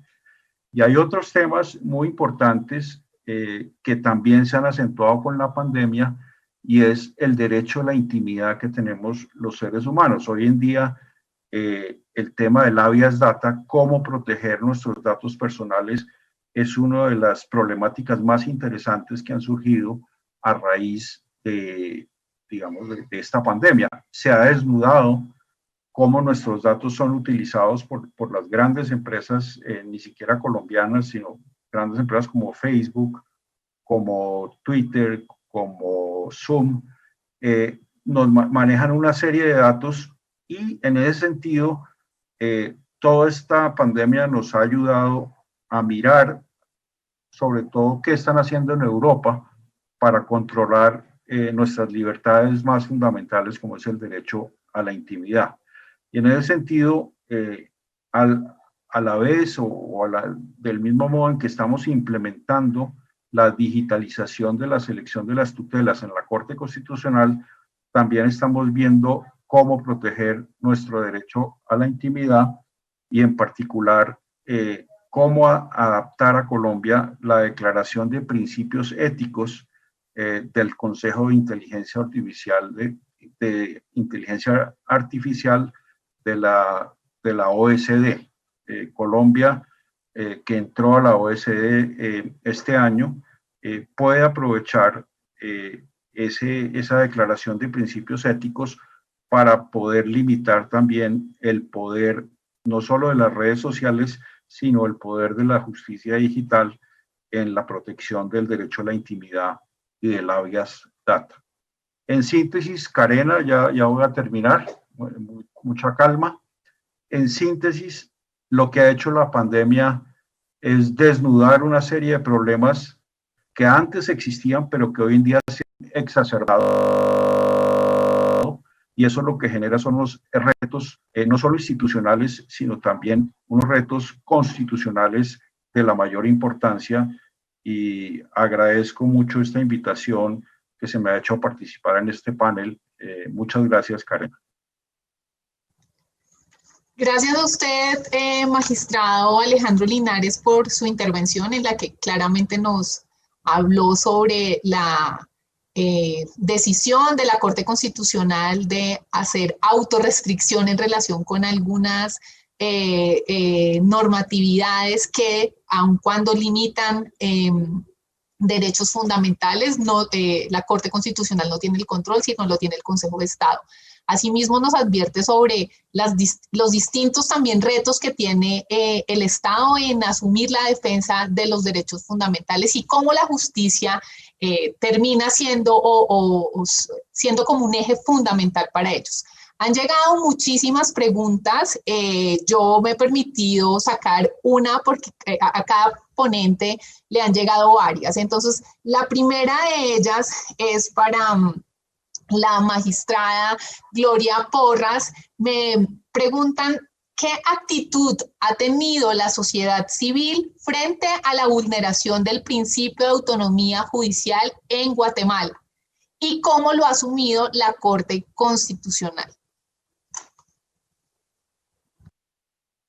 Magistrada, el audio, por favor. Sí. Tanto la Procuraduría de Derechos Humanos como distintos actores de sociedad civil han reaccionado frente a toda esta situación política y social que sucede en Guatemala. Y lo hacen a través de las vías de amparo, incluso en un caso en el que el tribunal se autoamparó, pero porque estaba siendo planteado en contra de una resolución del tribunal. Nuestra ley de amparo es muy clara al establecer que nosotros no podemos ser juzgados por las decisiones que adoptamos en una sentencia. Y siempre ha estado claro que es la última decisión. Sin embargo, nuestras decisiones ahora son supervisadas, cuestionadas y debatidas a través de la Corte Suprema de Justicia, quienes al declarar con lugar un antejuicio en contra de los magistrados, de alguna manera están haciendo la valoración de los juicios que hace la Corte de Constitucionalidad. Ante esto, efectivamente, la sociedad civil se ha manifestado a través de la presentación de amparos, pero con la lógica que por tratarse de un organismo de Estado, la competencia es para el Tribunal Constitucional. Entonces, ha sido sumamente complejo y a partir de ello se han presentado una serie de antejuicios que nosotros esperaríamos que no sea como en el caso del Ecuador, que tengamos que acudir a una instancia internacional para debatir ese acceso a la justicia que también como ciudadanos y como funcionarios tenemos derecho a esa protección constitucional. Realmente la sociedad civil sí se ha manifestado en la garantía de derechos constitucionales, no solo de los magistrados de manera individual, sino de la independencia que debe tener el Tribunal Constitucional. No solo respecto a fallos, sino vean ustedes, incluso de solicitudes que están ingresando a través de la Oficina de Acceso a la Información, en donde se requiere el número de placas, los recorridos que hacen los magistrados constitucionales, en dónde estacionan los vehículos. Realmente es abrumadora la cantidad de intenciones que hay en diferentes vías. Ahora, en el tiempo de pandemia, lo que preocupa es la limitación al ejercicio de esas garantías ciudadanas, como aconteció en el año 2015, en donde se llenó plaza, y creo que fue un momento histórico que es conocido a nivel mundial. El ejercicio democrático que se realizó en nuestro país sin la utilización de armas, sino simplemente con una presencia en la plaza central de la ciudad de Guatemala. Entonces, en conclusión, la sociedad civil reacciona ahora dentro de los límites que marca el fenómeno de salud de pandemia. Pero esperamos nosotros como magistrados constitucionales tener ese elemento que decía Ray o que muy bien manifestaba José Fernando. De verdad tenemos que tener esperanza, pero también tenemos que tener entereza y claridad de cuál es nuestro rol constitucional y mantenernos firmes frente a este tipo de cuestionamientos que sí sociedad civil está reaccionando y también la Procuraduría de Derechos Humanos, pero dentro de la misma lógica. Hay unas denuncias en donde, que están bajo investigación en el Ministerio Público, en donde se incorpora a magistrados, procurador de derechos humanos y los distintos actores de sociedad civil como grupos de delincuencia organizada que se asocian de verdad de una forma bastante ilógica para los que conocemos el derecho y para quienes actuamos con absoluta independencia. Pero sí hay una reacción, Karena, sí hay una reacción, pero hay limitaciones de formas de protestar, de expresarse en este tiempo de pandemia. Muchas gracias, magistrada. Esta pregunta que se me hace es para dirigirla al presidente de República Dominicana, Milton Ray, y me dice de esta manera: el Poder Ejecutivo está adecuado para funcionar en los estados de excepción, incluso en términos prolongados. Sin embargo, eso no sucede con el Poder Legislativo y Judicial. ¿Ustedes creen tener las condiciones para responder debidamente ante la excepcionalidad de la pandemia que será prolongada?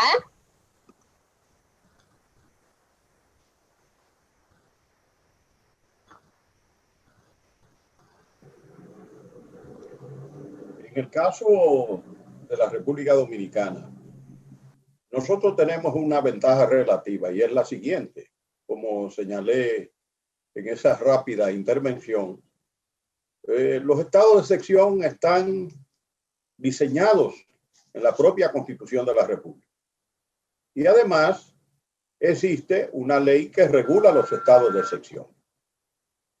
En nuestro país, la justicia constitucional ha sido apoderada con relación a los decretos de los estados de emergencia.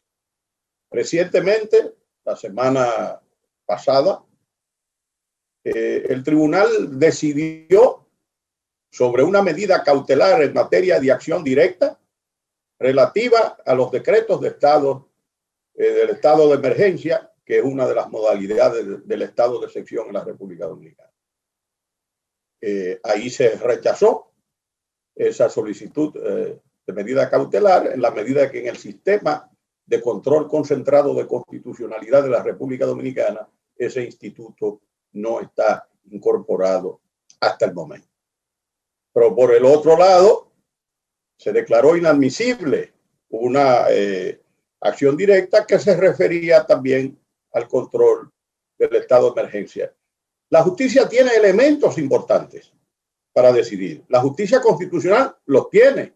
Lo que se necesita es una acción responsable de ese poder jurisdiccional, que en el caso de la República Dominicana yo he señalado en muchas oportunidades que existe el poder jurisdiccional integrado por el poder judicial tradicional, el Tribunal Superior Electoral, que es el órgano que define todas las controversias electorales, los contenciosos electorales, y el Tribunal Constitucional, que garantiza la supremacía de la Constitución, la defensa del orden constitucional y la protección de los derechos fundamentales. De manera que hay las herramientas para el control.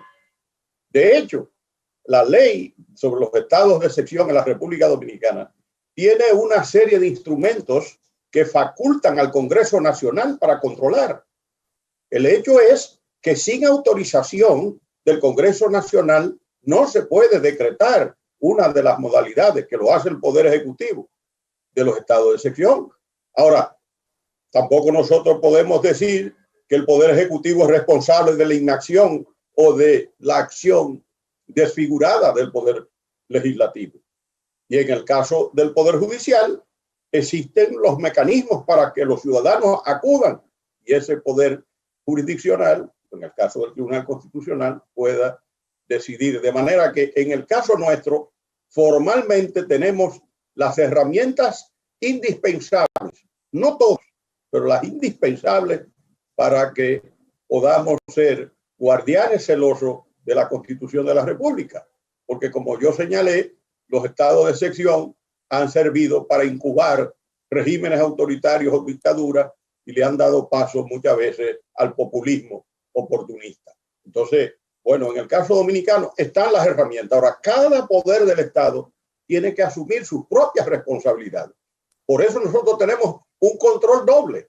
El control político que lo ejerce el Congreso Nacional de las actuaciones del Ejecutivo, que debe rendir un informe después, que debe rendir un informe de las medidas, y que si no levanta, por ejemplo, el estado de emergencia cuando ya ha cesado, pues el Congreso Nacional puede hacerlo.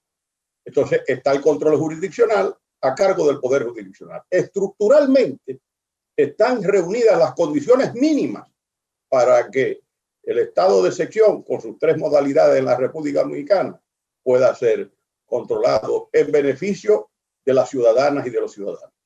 Muchas gracias. Gracias a usted, magistrado Milton Rey. La siguiente pregunta es para el magistrado José Fernando Reyes Cuartas y tiene que ver con uno de los retos que él planteó en relación con las restricciones de las libertades ciudadanas. Particularmente, dice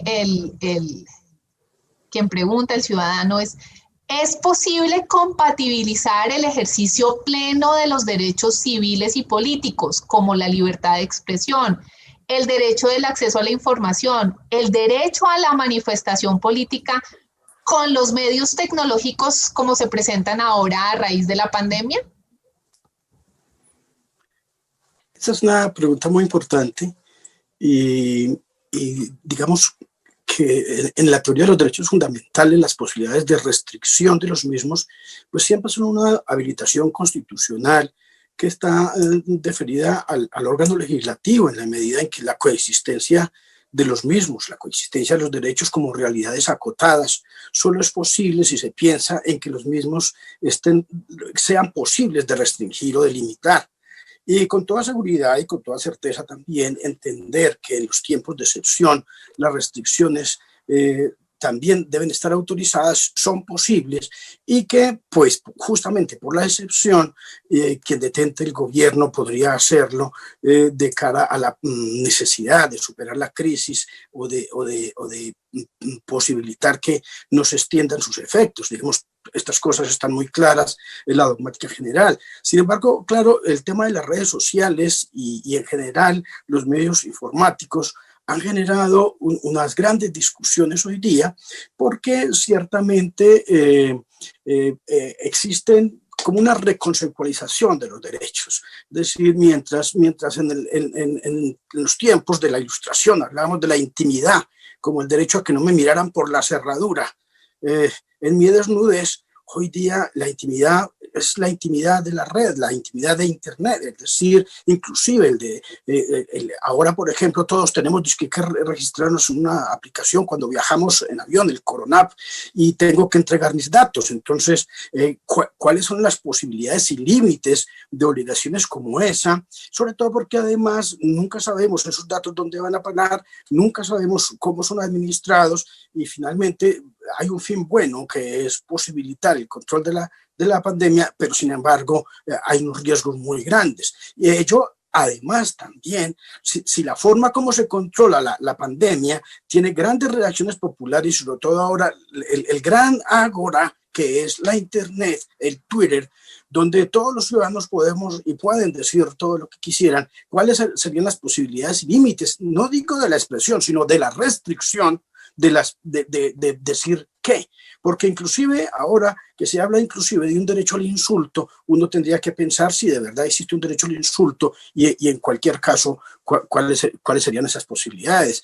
La Corte Constitucional Colombiana ha tenido unos ejercicios recientes sobre esos temas, sobre todo en la vía de una tendencia, no digamos al absoluto, pero sí a maximizar las posibilidades de expresión. Una democracia no tiene ninguna posibilidad de futuro si las restricciones de la libertad de expresión y de protesta son limitadas en límites, en grados intolerables. Es decir, casi que debe existir una posición muy amable, muy amigable, casi que inclusive al desbordamiento de la expresión.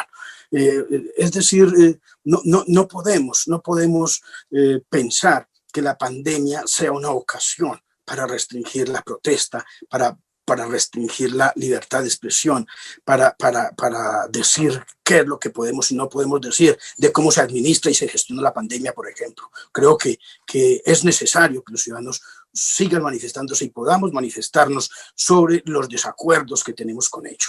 Creo que es muy importante y la Corte Constitucional ha sido un celoso guardián de eso desde sus primeros tiempos. Eso es todo, Karina. Muchas gracias, magistrado Reyes. Antes de darle la pregunta al magistrado Alejandro Linares, quiero decirles que hay una pregunta que es transversal y que luego de que el magistrado Alejandro Linares responda a él, pues yo les daré también a cada uno de ustedes el tiempo de 3 minutos para que la respondan y vamos cerrando este panel que ha estado muy interesante gracias a las reflexiones que ustedes han hecho. Y hay una frase que me gustó mucho de lo que he escuchado aquí, es cómo los jueces deben recuperar la deliberación en los momentos de emergencia y cómo terminan siendo esenciales de allí, que su labor sea fundamental para las y los ciudadanos. Entonces, en ese, digamos, en ese margen, lo que le preguntan al magistrado Alejandro Linares Cantillo es ¿qué papel tiene la tecnología en el acceso a la administración de justicia en el nuevo contexto una vez se superen las medidas restrictivas de los derechos fundamentales? ¿Es transitorio o usted cree que será permanente y que efectivamente la justicia digital ya no tendrá vuelta atrás, magistrado Linares? Bueno, muchas gracias por la pregunta, Karena. Yo creo que la pandemia sigue hablando o sigue generando una voz de la ciudadanía en que se reforme la justicia. Nosotros creemos que la mejor reforma a la justicia es ir al Congreso, modificar la Constitución o modificar las leyes.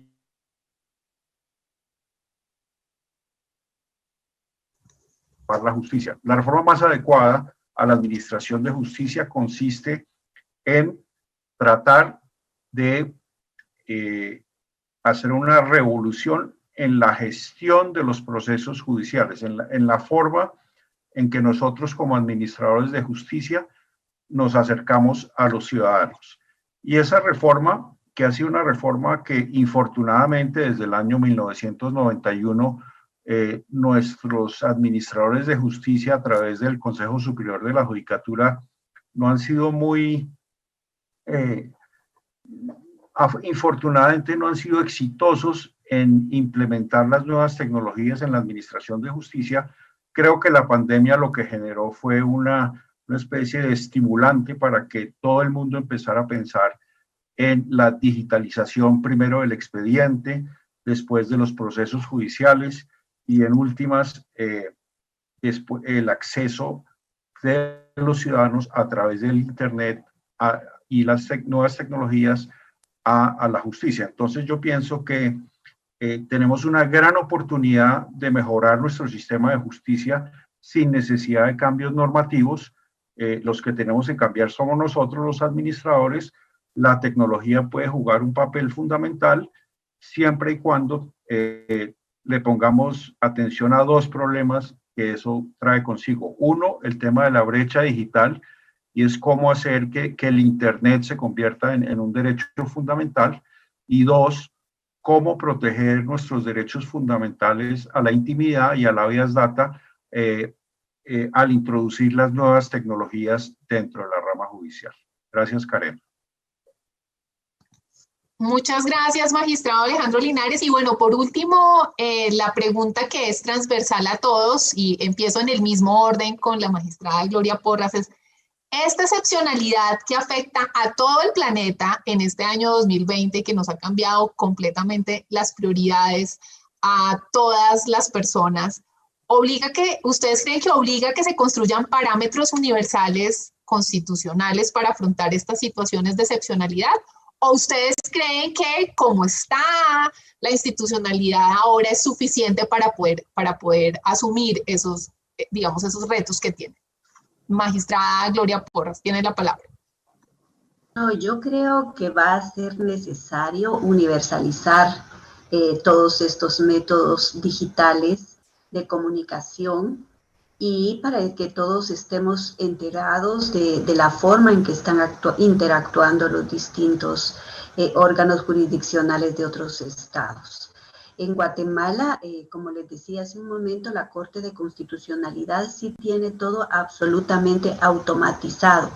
Nosotros ya no contamos con expedientes físicos, todos nuestros expedientes son expedientes digitales, todas nuestras resoluciones son digitales y nuestras vistas públicas son en línea, absolutamente quedan grabadas y estamos trabajando con un sistema absolutamente automatizado, lo cual pues permite en este tiempo de pandemia cuidar la salud, pero yo estoy convencida que la tecnología vino para quedarse, porque resuelve no solo problemas que tienen que ver con la seguridad, salud en este momento, sino que en ciudades de altos niveles de tráfico, que creo que son todos los países de Iberoamérica, es una solución muy buena para evitar esas horas de tráfico que el personal tiene por la mañana y en la hora de regreso. Hay mucho más tiempo para concentrarse en el análisis y revisión de nuestros casos. Entonces yo creo que vino para quedarse. Guatemala, pues la Corte de Constitucionalidad es la punta de lanza en todo el sistema de reformulación tecnológica. Todo lo hemos hecho mediante acuerdos, está debidamente regulado y está funcionando perfectamente bien. Pero indudablemente, igual que todos los temas, la delincuencia transnacional, que ya no se ve desde un punto de vista unilateral por cada uno de los países, creo que obliga a visualizar que esto debe universalizarse. Muchas gracias, magistrada Gloria Porras, por su intervención. Y bueno, continuemos con el magistrado Milton Ray. ¿Cuál es su opinión en relación con la pregunta? Bueno, yo pienso que hay que ser un poco prudente en todo esto. Nosotros no podemos pensar que el desarrollo tecnológico va a permitir que nuestras sociedades todas puedan beneficiarse de él, sobre todo en el ámbito de la justicia. Un dato, por ejemplo, en un país como la República Dominicana, en la encuesta de hogares de 2015 se decía que solamente el 23% de la población tenía acceso al Internet. Entonces, bueno, nosotros no podemos pretender, eso ha mejorado del 2015 para acá, pero nosotros no podemos pretender que el desarrollo tecnológico beneficia. Primero, no beneficia a todos los países por igual. Los países más ricos tienen mejor tecnología. Y segundo, no beneficia a los ciudadanos. Ahora, yo creo que antes de hablar de parámetros constitucionales en sentido estricto, lo que supone probablemente reformas de la Constitución, como yo señalé hace un rato, la posibilidad de reformas constitucionales para determinar lo de la virtualidad o no, y esos esquemas de administración judicial, nosotros debemos apelar a mecanismos como el que estamos usando actualmente, la difusión del conocimiento. ¿Por qué? Porque ya el derecho común es el derecho constitucional. Ya el derecho civil y el derecho romano, los viejos, y los tempores, eso no existe. El derecho común es el derecho constitucional. La constitucionalización del derecho es una realidad. Entonces nosotros debemos propiciar eventos académicos donde hablemos de esos temas, pero con prudencia, porque el ciudadano de a pie no es verdad que se va a beneficiar de inmediato de los esquemas tecnológicos. Y yo creo que es importante el debate, que indudablemente esto marca un camino hacia el porvenir, pero atención, probablemente esta crisis económica y social que estamos viviendo, lo que va a hacer es ahondar las diferencias sociales, económicas, culturales de los ciudadanos y las ciudadanas. Los ricos van a ser más ricos y los más necesitados tendrán más necesidades. Y es ahí donde nosotros debemos jugar, en el ámbito de la reflexión y de la ponderación, el acompañamiento de procesos constitucionales que incidan en darle en su justa dimensión el sentido a los cambios que ha producido esta pandemia, que yo espero particularmente que esto no dure mucho más y que las cosas empiecen en esa nueva normalidad que supone el reforzamiento de las instituciones, una mejor repartición de las riquezas en el mundo y sobre todo que las políticas sanitarias no sean tan exclusivas como la que hemos visto en este momento y que han hecho brotar a la luz del mundo las carencias de un sistema que no toma en consideración como se debe a la mujer y al hombre, sino a otros intereses.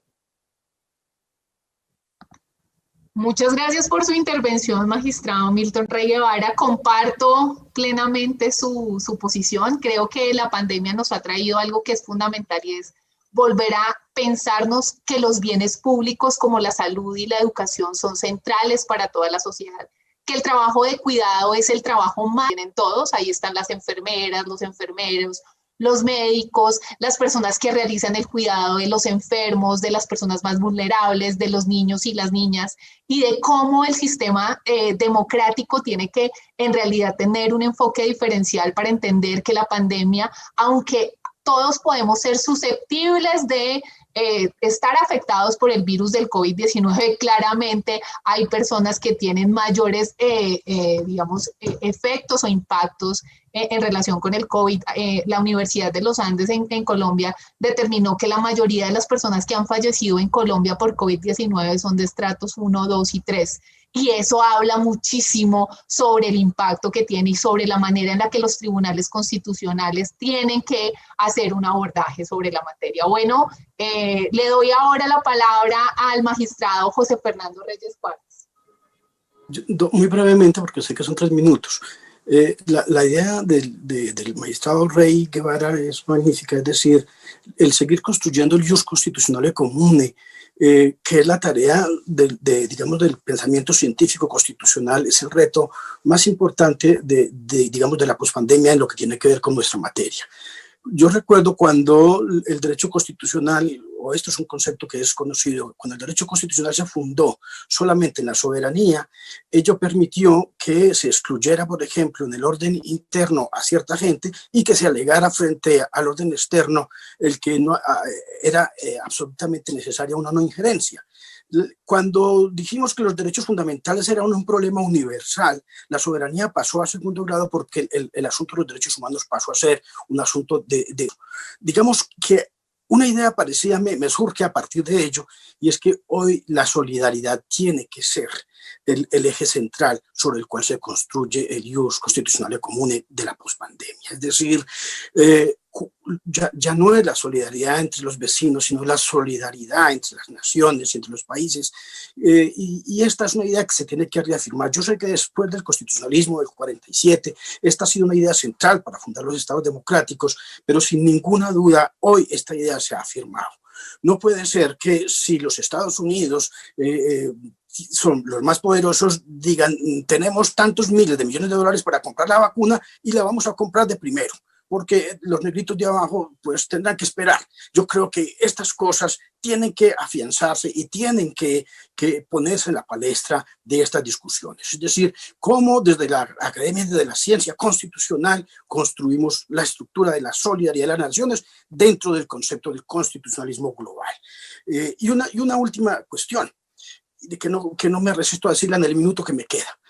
El señor Peter Haberle, entre los elementos con los cuales él dice se puede denotar un Estado de derecho, un Estado constitucional de derecho, pone en el último punto la independencia de los jueces. Y en este caso, la independencia del juez constitucional.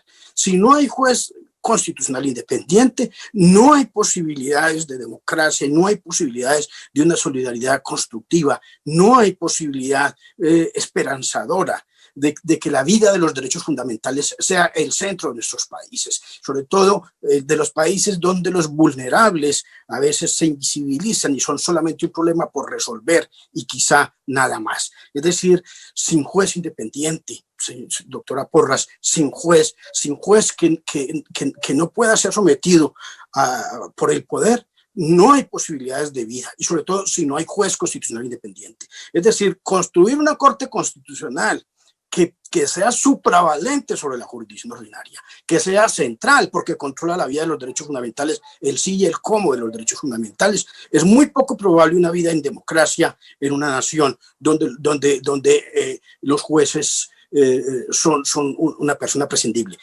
Hay, dentro de los elementos que denotan la erosión constitucional de estos tiempos, está la forma como se diseñan la elección de los jueces constitucionales y la forma de, digamos, de gestionar un poco la existencia de los tribunales. Es decir, hay un Estado de Derecho de apariencia en la Constitución que dice que hay un juez independiente, pero hay formas de controlarlo para mantenerlo sujeto. Eso se llama erosión democrática y es lo que se está observando en algunos países de Latinoamérica. Hay que estar muy conscientes de eso. Yo invitaría a la conferencia, señor secretario, a que hiciéramos una declaración, la declaración de Bogotá por la independencia judicial en Guatemala, que creo que es urgente. Gracias, Karena.